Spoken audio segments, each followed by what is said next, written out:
So, welcome to the pod, Eric. It's really great to have you today.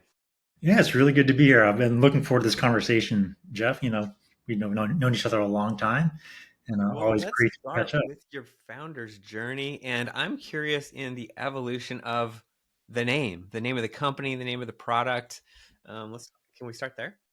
Sure, sure. Yeah, so Modo Labs, I'm one of the founders. Launched in 2010. We spun out of MIT originally. And a majority, it turns out, of the original founders were of East Asian descent. And so when we came up with the company name, Mo stands for mobile, and Do is the East Asian word root for, like, you see it in judo and taekwondo and dojo. It means the way of. So Moto literally means the way of mobile. And our original platform, originally we called it Kurogo, and our products we called Kurogo. We ran, you remember the Kurogo conferences, the higher ed tech conferences. We ran for like 7 years until COVID. Also called the Kurogo conference. Kurogo is a hugely important word for us. It's a term from Japanese stage theater, Kabuki theater, and these are the guys dressed all in black. They look almost like ninjas, right? And they're the stagehands that move things around during the performance. They'll move set pieces around. Sometimes they'll even pick up the actors and move them around when something supernatural is supposed to be happening. And so the conceit is the audience can't see them, and they make the supernatural happen. They make the impossible possible on stage, and they make the actors into stars. And so that was kind of like the ethos for the technology, what we wanted it to be for its users and its customers, and even the kind of people we hired and the kind of culture we wanted to build as a startup. I remember the Kurogo platform because Sacramento State, when I was there, was one of the early adopters. We were at the free version for a while until we came over as full customers. So I do remember that story being told, but I didn't know the Moto Labs itself story. So that's interesting to hear. You met your co-founder at MIT, is that right? No, actually, so Andrew Yu is the co-founder, and he was MIT's mobile platform architect. So he was working at MIT. He put together the mobile platform team and brought me on as the creative lead there. But we originally met at Harvard. We were both undergrads there, classmates, Okay, lived great. across the street from each other. And okay, so this is 2010-ish. Mhm. You timed it just, I mean, that was when the mobile revolution was just kicking off, right? You saw something. Um, well, let's talk about, you spent over a decade designing mobile and digital experiences. Since then, what's changed the most since 2010? That's a big one. So will you humor this founder and let me start with my favorite story, which is Yeah, I love the tale of stories. Moto? Great. Yeah, as Moto as a company did launch in 2010, and it was a great, very exciting time to be doing that. But at that point, most of the founders had actually been working together for a few years at MIT as its in-house mobile platform team. And Andrew, my classmate, and we had done another startup together back in the late 90s. He had been hired by MIT as their first platform architect.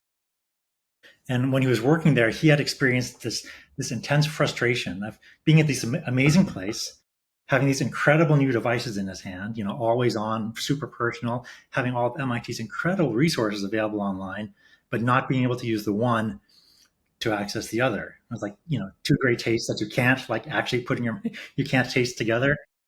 And this was 2007, 2008, and when he started assembling a team. And Jeff, you'll remember those days. It was a fun time, diverse platforms, BlackBerry, Palm, Symbian, Nokia, Windows Mobile, and the very first iPhone came out around then. It was before you could even buy. There wasn't a single Android phone you could actually buy on the market at the time. And the dominant mobile devices back then were feature phones. Like you remember the Motorola Razr? Yeah, yeah.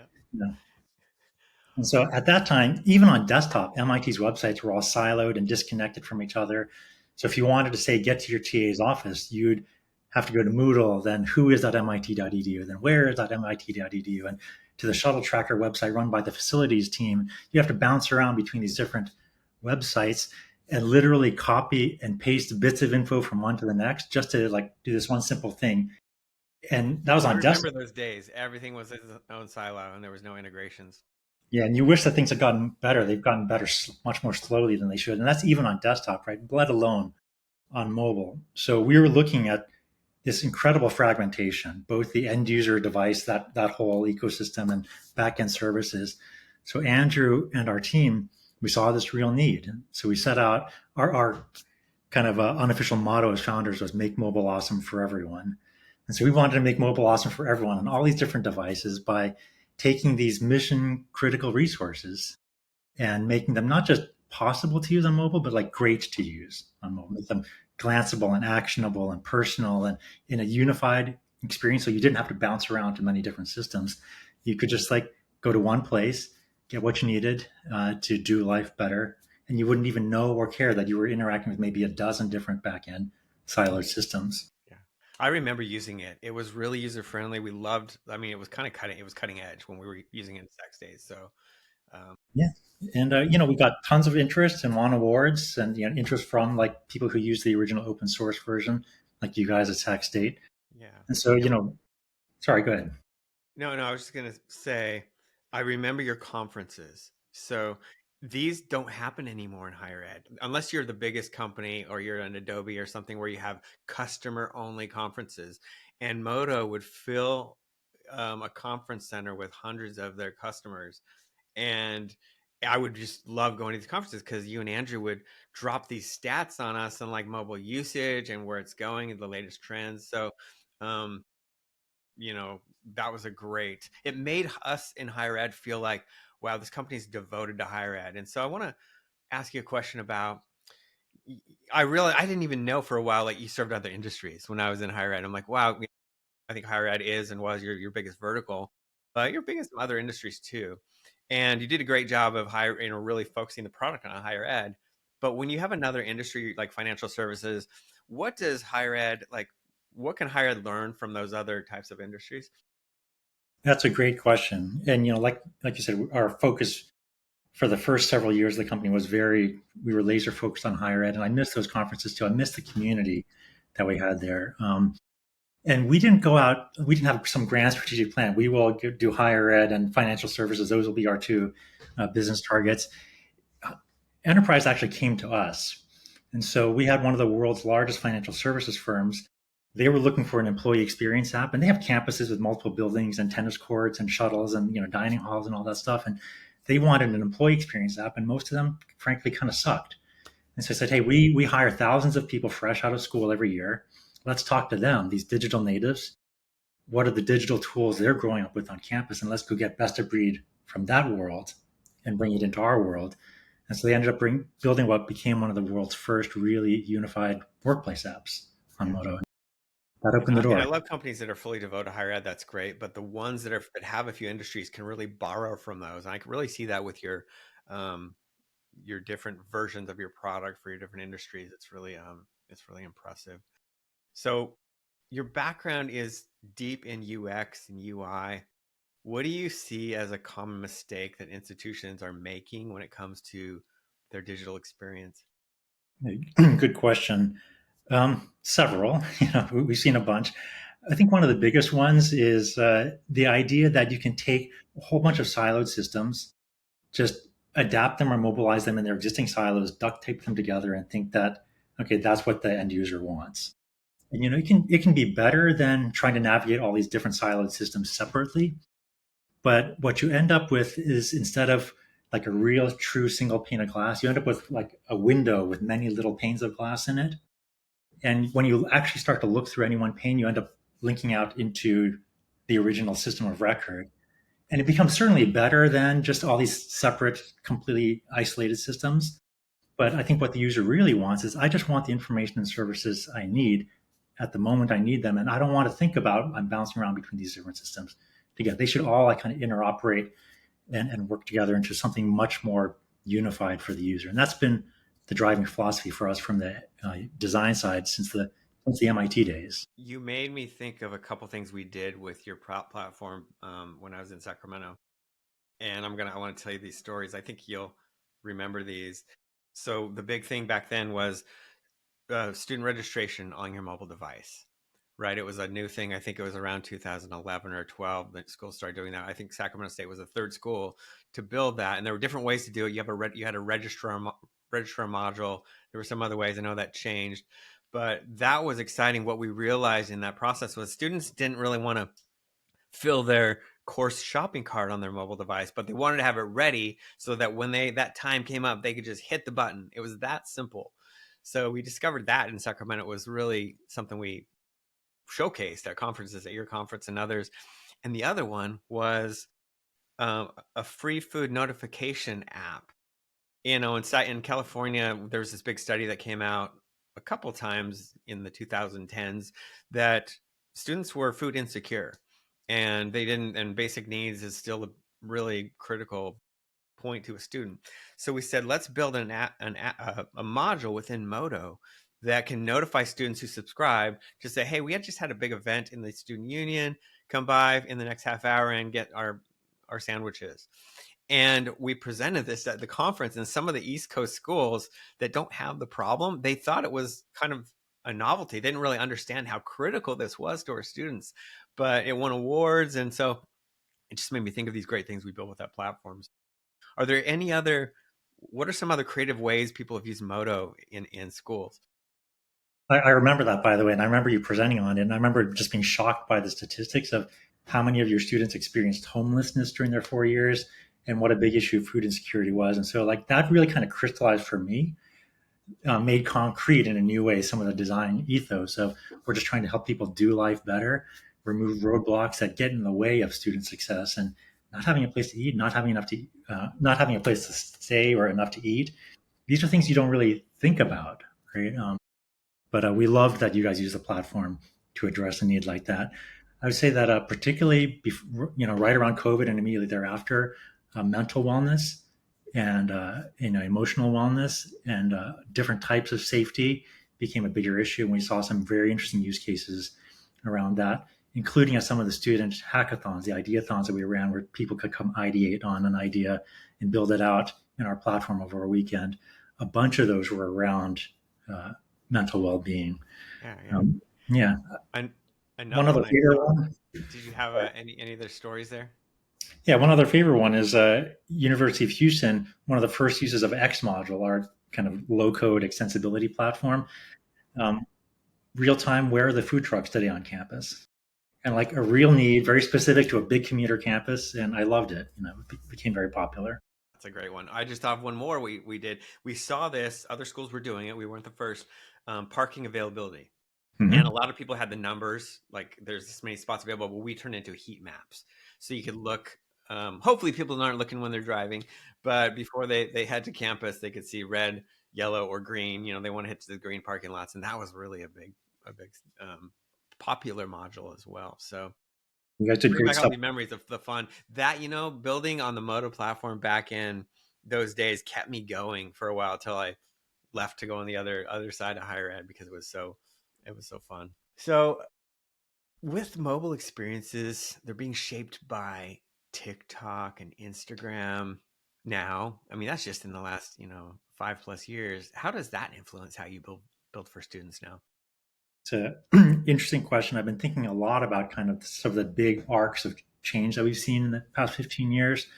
Obviously, the mobile wave itself and the way it changed the way we live and the way we interact, much shorter burstier interactions. I think that actually went hand in hand with the social wave, change wave. And I think social wouldn't have blown up the way it did without mobile, without having these personal devices on you and connected all the time. I think what happened with social is it really kind of taught people to spend a lot of their time in a very passive or reactive consumption mode, where you expect this invisible algorithm to be surfacing the stuff that's going to be interesting to you, to predict what'll be interesting to you and surface it to you. And you don't have to really think or act. It's just being brought to you and fed to you. And there's good things about that.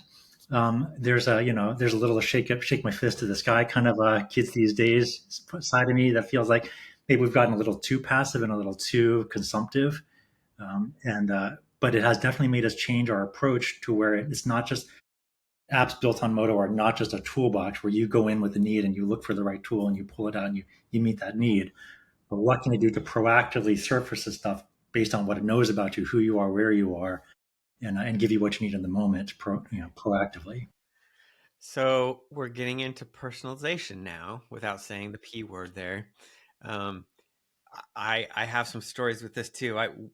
I was really early on in testing this back. It was the early 2000s, and it wasn't really talked about too much. And there was a company out there called Liquid Matrix, and they had this personalized personalized CMS that we purchased in this was at NAU, and I know NAU is one of your customers now.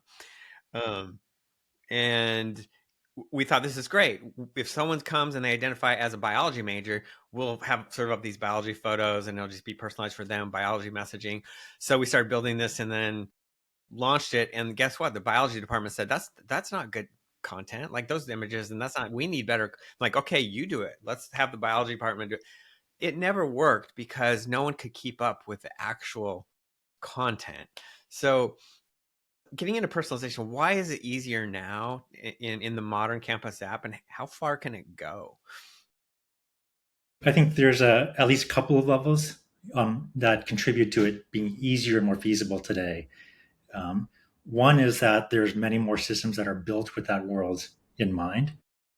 And if there's a push-pull here because the user expectations have evolved over the past 10 years, where people just kind of expect that that is the way digital experiences work, that I'm not going to get a one-size-fits-all.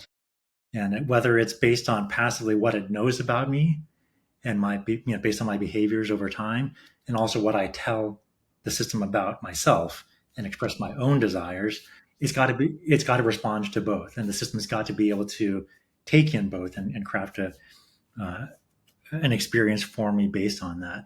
So I think the broad demand, the awareness, the evolution of the enabling technologies to allow it, and then I think also people's comfort level with, there's an assumption that the systems know everything about me, so I might as well get some advantage, some benefit from it. And this was an aha moment for me, talking with people that we were hiring right out of school, or talking with interns that we hire, talking with my own kids as I grow up, where for me, there's a natural resistance. I don't want the systems to know that much about me. So I'm careful about the information I share. But like with a whole generation now has grown up expecting The that younger generation is not as concerned about privacy. Is that right? Is what I'm hearing from a lot of people. well, they assume they are concerned about it, but I think they just assume that it's gone. And so they're living in a world where I might as well get maximum benefit from the reality that I live in. Yeah. Many universities, I think, struggle with app adoption. They build something, but it just doesn't get used.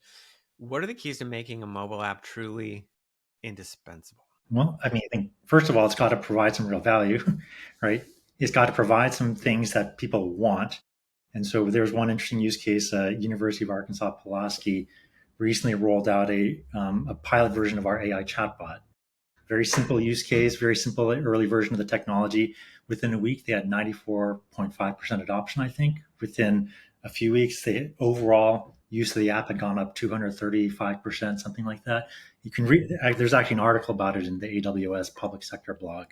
So there's something that clearly there's a demand for it. It's going to draw people into the app. The other is just kind of there's people fall prey to the if you build it, they'll come fallacy, and you just gotta let people know, like, and not just put up a banner in the student center, but at the shuttle stop, you know, scan the QR code to get real-time shuttle tracking. At the dining hall, you're waiting in line, scan the code. Next time you can order ahead or see what's being served. So in situ, at the point of need, advertise the app's utility, and more people will, I think, naturally use it. What I found when I was really in the weeds on this was that the projects that didn't have formal project support or stakeholders at the highest level tended to fail. Like, the digital governance is still such a challenge in higher ed. And I had a different angle where when mobile came out, we didn't have much governance around it. And there's a different way higher ed can handle this. A lot of people, especially if they're new in the role, I'm not touching this. I'm scared of making a mistake. I'd been there long enough, and I like trying new things. I'm like, oh wow, this is an opportunity for me to take this as far as I can until they get some formal governance around. I know some VPs in my old university would kind of cringe and saying like, what, wait, what? But I feel like we made so much more progress, with looser ties. But there's a trade off for that. But you brought up AI for like we always get into AI. Um, what trends are you watching closely? AI, voice interfaces, digital ID cards, or is there something else? I mean, AI, obviously, you can't be a software company in the world without it. You can't be talking to end users without feeling that tug.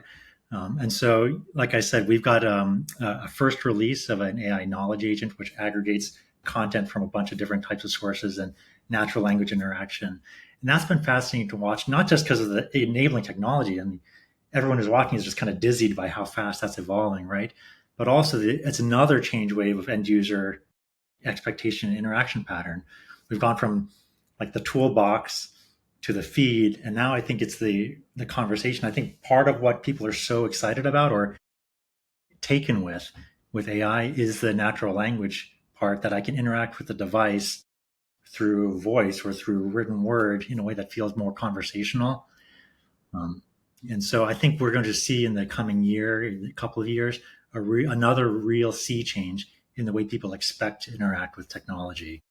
And so that's super interesting for us, right? And Yeah, for me as a designer. hard to predict where it's Yeah. going. It's hard to see past a year or two for me.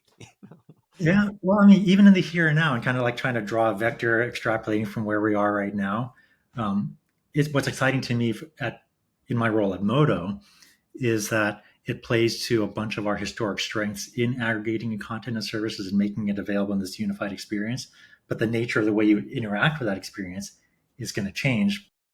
But it really only provides value to the user insofar as you've got the information and services that the user cares about to begin with. So you have co-founded multiple creative ventures. What's kept you focused on higher ed?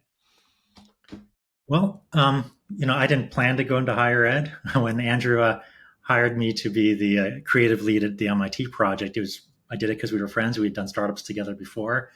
Um, but then very quickly, I found that like I kind of fell in love with the higher ed community. I miss EDUCAUSE. I miss the Crow conferences dearly, and it's because a lot of industries and groups talk about collaboration and sharing ideas, and but higher ed, from what I've seen, from what I experienced, really lived that out. And at the Crow conferences, people like you would get up on stage and be so excited to share what you were doing, where other industries, there's a lot of kind of secrecy and it's a competitive advantage for me and that kind of thing. Yeah, And that's so that, interesting. It does like to share for the Mhm. most part, even within the CSU where I was, the largest system in the country, almost of 500,000 students. We had a great network of even like that mobile registration module I was telling you about. Like every school kind of ended up doing that, and you're right. And you made me think of something else too. It's like nobody, you didn't plan on going into higher ed. Every time someone asked me where I used to work, I'd say, "Yeah, I work at Sac State." Oh, you teach? Are you faculty? I'm like, no, I'm not faculty. I'm an administrator. There's no one that plans to be a hired administrator. I- You know, I think you kind of fall into it, and it's a fun place to so be. how did you fall into it, Jeff? That's funny. So I had a business in 2000. I timed this is good timing. In the early 2000s, or actually late 90s to the early 2000s, I went in with a couple people and we built a web development company in northern Arizona, which is right by the Grand Canyon, Sedona, and all these tourist destinations. So we had to educate people what the internet was, saying, look, you have a global audience. I was building web pages for tourism companies in Arizona, which was pretty easy if you could convince them about the internet. And then I sold that business. We sold that, and NAU was hiring for a webmaster, and there it was a side job for someone in IT. And the website was bad, even bad standards back then. And so they moved the position to marketing. The title was webmaster. I was a one-man show in a marketing team, having to work with the IT people that were a little disgruntled. They just lost their webpage to this guy from marketing that they didn't know who I was. So that's why I got into it. And then 8 years there, Sacramento. So that's the short That's story. cool. But thanks for I, asking. I haven't told that yeah, story in a I while. remember the job title webmaster. That was the thing back in the day. But Yeah, when you sadly, the one man person, like responsible for juggling, spinning the plates and keeping yeah, everything running is do still, everything. One yeah. more funny story about that. When we have this web page, we had this email on there, contact or something, contact email. This is early on. I think this is around um, 2000, and I kept getting all these emails that said, hey, we're interested in this biology program. What are the requirements? You know, I want to sponsor something. I mean, from all over the university. And I said, hey, I think we're onto something here. I think this could be used as a marketing tool, this whole thing. Like, can we do something? And no one really listened. And I thought, hey, I want to create this pull down menu where these people that want to contact us, they can choose at least the area, so I don't have to kind of route all these. Is that so? That was my first step. That's what I could sell is let's have the admissions one go to the admissions people so you guys can see these. But I was not an easy sell. I just thought it was so funny that they weren't just jumping all over those people that are trying to get a hold of us through our website. So I guess I'm kind of dating myself here. So well, you're thinking about personalization from way back in the day, and like you said, it is. I think personalization is everything now. People are so much expected, and yeah. But you were thinking about it back in the day. so how does Moto approach user research when you're designing tools for students, faculty, staff, such a diverse audience? Um, that must be a challenge. Yeah, and it's always a super important, obviously, for any user experience designer to keep a finger on the pulse of and keep connected to the people they're designing for. And so for us, interestingly, we have two audiences that we design for. One is people like you and your role back in the day. You're the buyer and you're the administrator who's using our platform to create these experiences for your constituents, for the students, faculty, and staff, right? But then we're also designing the platform that enables a great experience for those end users. And so for the one, Kroger conferences, meeting face to face, meeting online as much as possible, deep, in-depth conversations with the actual customer on a constant basis about what are their needs, what are their frustrations, what problems they're trying to solve. Absolutely essential. Harder with the students. You have to be more intentional about it because the natural course of business, you're talking to your customers all the time, right? But to their end users, we would often ask for, can you put us in touch with some representative students? B, we would run these ideathons, hackathons on campuses where Right. we're working hand in hand all weekend, burning like all nighters with the students. We've always made it a point to hire out of schools as much as possible, including for several years now, we've had summer interns. So summer, college students who go to school at one of our customer organizations will come to work with us for a summer. And we learn more from them than I think they learn from us. And then You for me, reminded me something else that I learned at a Moto conference was talk to your students. It sounds so basic. Of course you should. It's just easy to say, harder to do. But I'm like, so I think in Notre Dame, they were always one of your leading schools presented how they really leverage their students. So I started doing that. And what I learned from just bringing students in, giving them pizza, asking them questions, seeing how they use things was really insightful. So that in those hackathons too were great. You, so we're to this point. I feel like we're to this point now where we saw these smart watches coming out. We have these mobile phones. We have digital signs. You know, we, I feel like a school really needs to have a place where they, the true COPE model, create once, publish everywhere. Are we there yet? Like, is it in the mind of Moto to be building that way? It seems really hard, but with all the integrations, maybe it's possible. well, we've always been multi-platform, so mobile first, but we have customers where the majority of their usage is on desktop and doing legacy desktop portal replacements, and so on has been a huge growth area for us.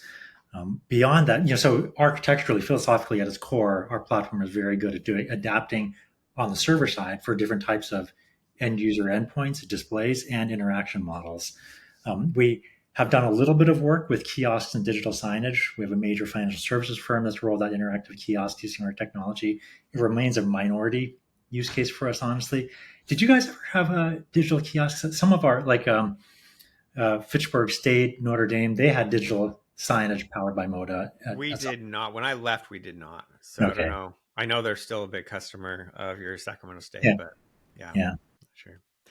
Well, I'm going to wrap it up here, but I want to ask you, like, what advice you give to hired leaders trying to upgrade their digital campus experience, or any last words for our audience? I think a lot of what we touched on in terms of really stay in touch with your users and their not just their expectations and their usage patterns at a moment in time, but how quickly those are changing year by year and cohort by cohort. The move to AI and the different expectations for the way people will consume and interact with content. And we talked about the ways that social media, TikTok and Instagram, that consumption oriented usage patterns that has changed user expectations as well. For us, our what you measure in that world is really engagement with the app, clicks, views, minutes spent in the app. For me, it's like that's not important. It's engagement with the life of the organization and your life within the organization facilitated by the app. That's what's important to me. And if we focus on the user and their life in your school and how you're going to make that life a little bit better moment to moment throughout the day, I think whatever the techniques or tactics or technologies you use, if that's your going in mindset, I think you're going to do something good. I love that. Thank you, Eric. Well, I will put the link to Modo Labs and Eric's LinkedIn profile in the show notes. Thanks for being on the show, Eric. Great to talk to you. Thanks so much, Jeff. Great to talk to you too. Welcome to another episode of the EdTech Connect podcast. I'm really excited to have this guest today, as I've known him when he was early on in building his company, and since then he's become wildly successful. Eric Kim is the co-founder and chief creative officer of Modo Labs, where he's spent over 15 years helping universities deliver digital experiences that are both elegant and practical. A Harvard-trained designer, Eric specializes in turning complex systems into intuitive tools. His work powers personalized campus apps at top institutions worldwide. Before Moto, Eric led design projects for clients like Microsoft and MIT. Today, he's focused on helping higher ed meet modern student expectations through thoughtful UX and mobile-first innovation. Eric brings a multidisciplinary, user-centric approach to every design challenge he tackles.